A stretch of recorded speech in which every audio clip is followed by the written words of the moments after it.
Hello everyone, I'm Balaji, and today I'm going to talk to you about my journey through college, the things that helped me get through college so far. And I'm going to give you my point of view of the most important things that I think you should or can do to be successful in your college career. Today I'm mainly going to be focusing on how getting involved with various student organizations when you're in college can help you change your college life for the better. So, about me, I'm a biomedical student. Currently, I'm in my junior year at University of Central Florida at Orlando. So, I did my 2 years at Seminole State College. I completed my AA and I transferred over to University of Central Florida and I plan to go into dental school.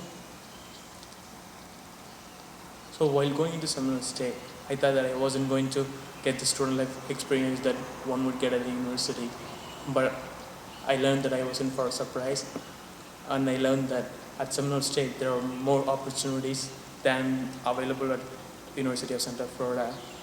So what I'm trying to say is going to a small state or community college doesn't mean that you don't have the opportunity that you would get at a bigger university like a state university. What I learned was there were more opportunity and less competition for the top position that you would see hundreds of people applying at a top university. But when you think of small college, you may think that the benefits are lower, but actually the benefits are higher than you'd get at a university. What you get is one-on-one mentorship with highly qualified professionals trained to teach you leadership skills and the skills you need to be successful in your college career.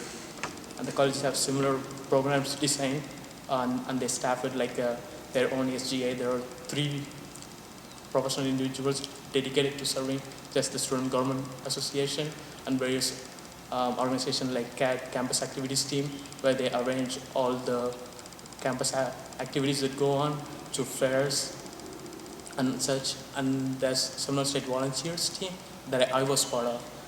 Our main goal was to organize volunteer projects for the specifically designed for projects and for students, so it can be a learning opportunity for them as well as a volunteer opportunity. So I'm going to talk a little bit about my time at Seminole State and how I got involved at Seminole State. So the first thing that got me into getting involved in student organization was when I went on a 2-day leadership retreat during my sophomore year. So during my freshman year, even though I was in honors and other organization, I wasn't really involved. I was just a member, like PTK and all that organizations. But my sophomore year, the leadership retreat changed everything about my life and my perception of how to be successful in your life as well as in your college. So when I went on it, I didn't know any friends. So I thought since I didn't have any friends, it's going to be like a long 2 days. So but I went on there, and the first thing my facilitator said was, today you're going to be uncomfortable, and you probably see right and left, and you don't see any of your friends. But that's the goal, he told me. And then I knew it was going to be a long day. But the one thing that was good was that we went on Disney buses, and it was really cool being a college student. You go on Disney bus like a kid. So one of the goals that the facilitator had was to teach us leadership skills and also make us uncomfortable with and interact with different personality types. So the greater goal, he told me at the end, was to make us get out of our comfort zone. So we in ourselves, we have a comfort zone that we think that we excel in. So we think that, since I can be part of this organization, this is the most I can do. That's my comfort zone. I'm a member. I go to their meetings, and that's it. That's my comfort zone. But what he wanted was get out of the comfort zone, be involved, become a director, or become the president, or become the one that organizes the leadership retreat itself.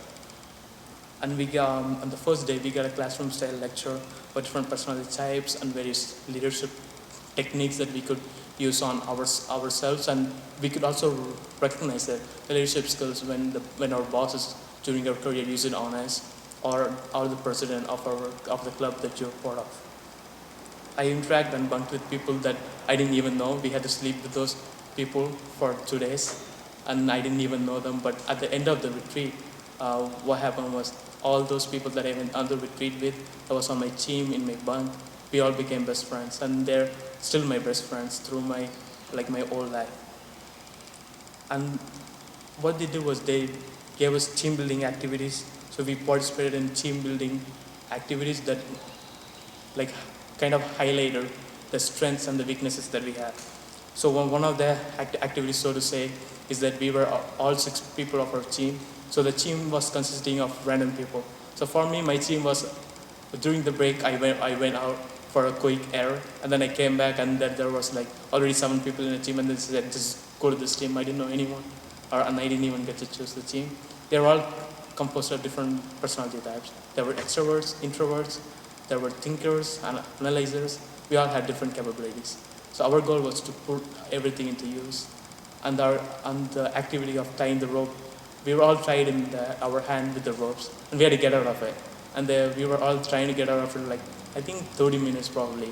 And the simple way was to like just untie the rope, and we never thought of it because no one told us we could do that. So you have to get out of your comfort zone. Just don't think someone is telling you this is what you can do. It's not. You have to like outgrow it. Another activity that I participated.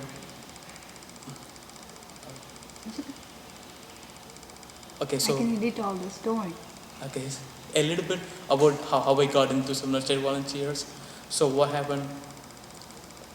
Okay, so edit this out. Okay. Yeah. Okay. So one of the activities that I participated in and did so throughout my sophomore year at Seminole State was Seminole State Volunteers. So the program was basically created by my mentor Mercia Garcia, who is the assistant director of student life at Seminole State College. So his goal was mainly to create a group of students that can benefit from each other, and also he can benefit from us. And one of his main goal was to make us a leaders in the campus, leaders in our lives, leaders everywhere we go. And that was his main goal, and he dedicated his life to us. A little bit about Mercy Garcia, so you know how important student leadership is. He gave up his 6-figure job over at Pennsylvania to come to here. He had a political science degree, and he got a 6-figure job at a law firm, and he gave it up to help students become leaders. And that's how much he emphasizes leadership skills, and that's how much passion he has towards our team. So during the course of our semester, we developed our leadership skills together. And one of the things that I never forget is I went to the post-retreat appointment that Mercia gave me. And I went and he asked me, what did you do during your career at Seminole State, your time? And I told him that I took these classes. And he asked me, like, what did you do at Seminole State? And he told me, like, not academically, but extracurriculars. And I said, I'm part of this club. And he said, like, think about it. What would happen if you were the president or the secretary of this club? How would you structure the club? How would you, and it got me stumped. And he gave me the application quietly. It's a Seminole State Volunteers application. He told me, read this and tell me what you think about it. And I want to see your completed application by tomorrow. But I never gave it to him until a week back. I actually submitted it a week before the deadline, and it was a month after he gave it to me. But I was doubting myself. Am I capable of doing this? Am I capable of like going through with Seminole State Volunteers? And I didn't think I would get in actually, because there was an interview. It wasn't easy to get in as the leadership retreat. It was just signing up. So I went on it, and I attended the interview. I had to read the old book about introverts, extroverts, personality types, and all that. But I went on the interview. I was scared. I was fidgety throughout the interview.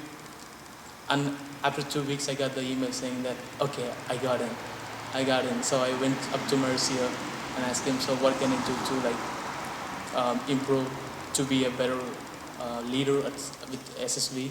And he told me that you will learn everything at the leadership. My training for Seminole State Volunteers, it was a 2-day training. As the retreat, it was morning till night.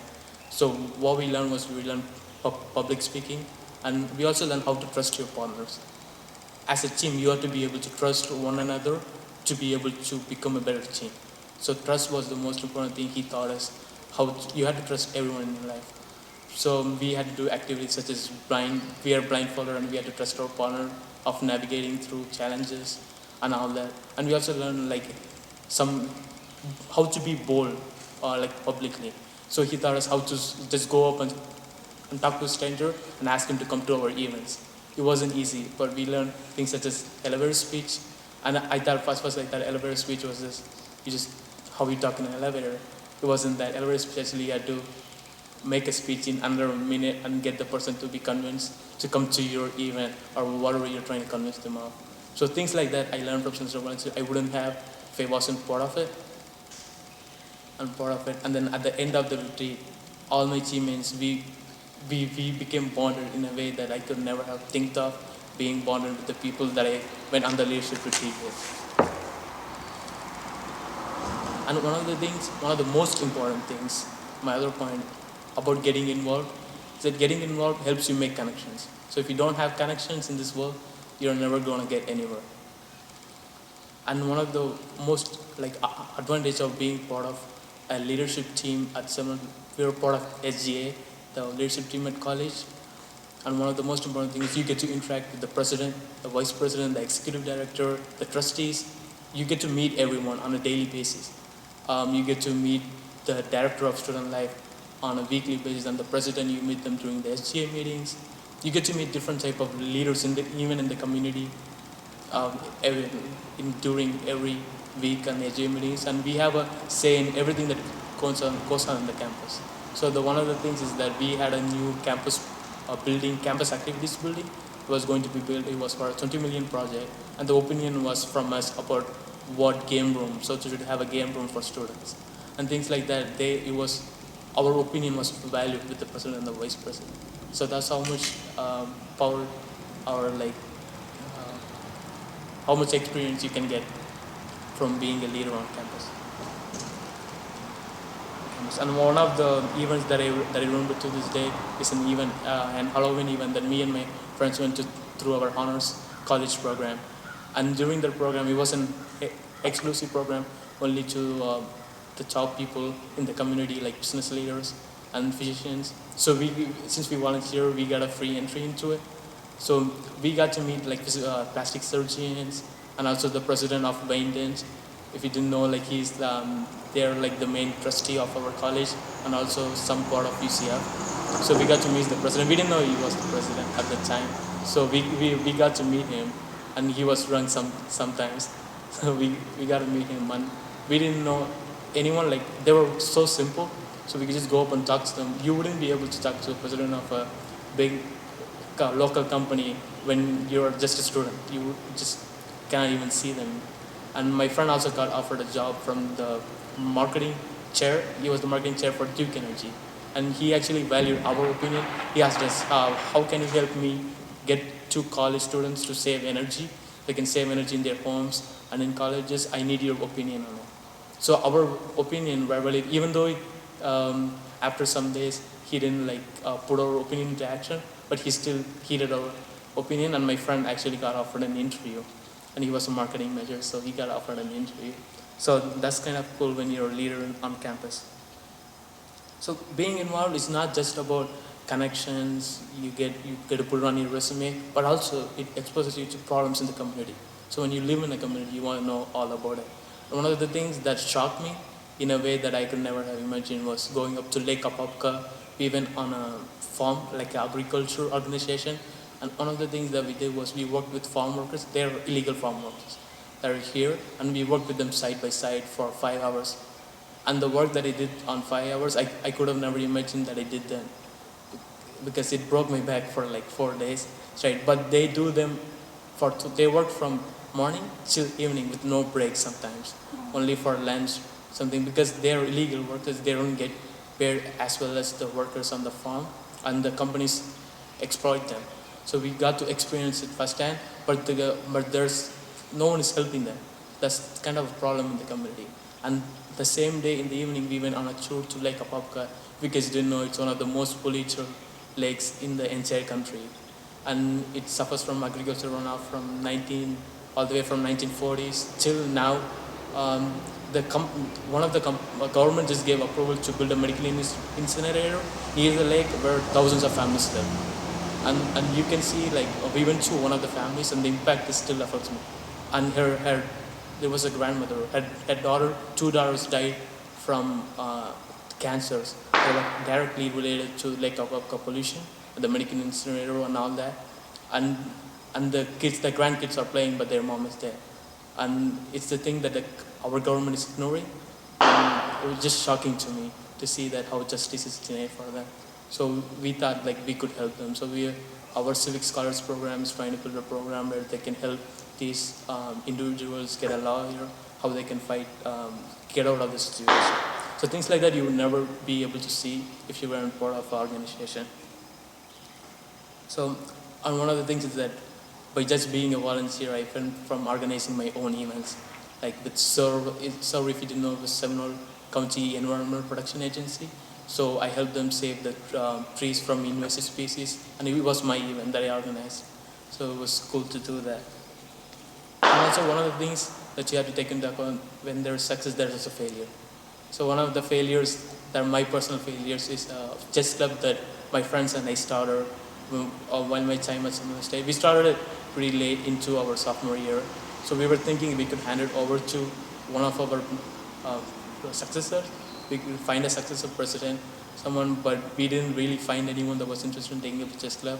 And while we were running it, we had barely 4 or 5 people attending our meetings. So it was a failure and the club was discontinued. But from failure, you can learn a lot about yourself and what you have to do to get the attention. So it was a personal failure, but I think it was also a learning opportunity for my friends and me who benefited from other clubs that we participated in. And one of the most significant lessons that I cherish today from my experience as Seminole State volunteers is the 7 habits exercise we did every meeting, every Tuesday. For 6 months, we did the 7 habits exercises from Stephen Covey. These exercises teach you a life lesson that you can never imagine you could have learned. Even like if you ask a 90-year-old and you read this book teaches you more than the 90-year-old that you would have met. So this book is like a golden opportunity for you if you want to be successful in your life. So to sum up, being involved with various student organization college have been one of the greatest experiences of my life. It helped me develop as a person and gain my leadership skills. And also, I'm happy to say that I gained a lifelong mentor during my time at Seminole State Volunteers and Seminole State College, because the only thing he cares about is our success. He doesn't care if he spends his own money to fund our projects or anything. Like he wants us to be successful, and he wants us to be better leaders. And also, sometimes it may look like you might be too busy to take up a responsibility, but the benefits are the sentence I'm going to say. Sometimes it may look like you're too busy to take a responsibility of a club or a team, but the benefits are tremendous. Everyone has their strengths and weaknesses, but sooner you identify and learn to work with them, the better our lives will be. So if you just let your strengths be your strengths and their weakness get you down, you'll always be down, you'll never go up. And also if you don't know what your strengths are, same thing, you will always go down, you will never know what you're good at. So you can make yourself more better in it. And one of the exercises that I remember personally is called Vici Papu. And I was thinking, what is it we're doing, Vici Papu? I don't have no idea, but it was basically an exercise that to say our strengths, weaknesses, and the best points that we think, best qualities that we have. And I think, at first I had 2, and then I added 4 after seeing all my friends having like 3 or 4, so I just added 4. And then after we all did our Vici Papu, it was an 8-member team.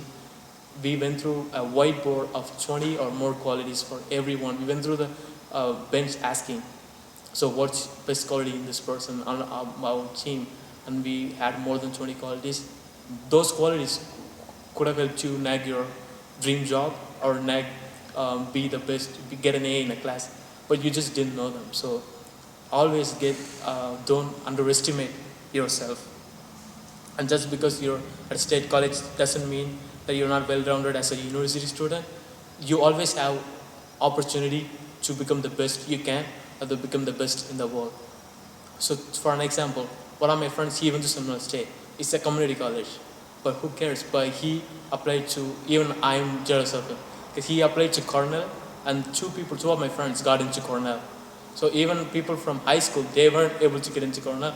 People from community college are getting in. So, to give an insight into his experience, he was actually better than me. he was actually part of the Student Government Association. He was the director of diversity. So he had that, and he did research that I did not do. But I took some classes, but I did not do research as much as him. So if you guys can see it, never underestimate yourself. So you're at a university, you're at University of Pittsburgh, or you're at Harvard, or you're at a community college. It doesn't matter. Doesn't matter. So you should always, you have an ample opportunity, and you should always hope for the best. And you just have to be proactive. Good luck.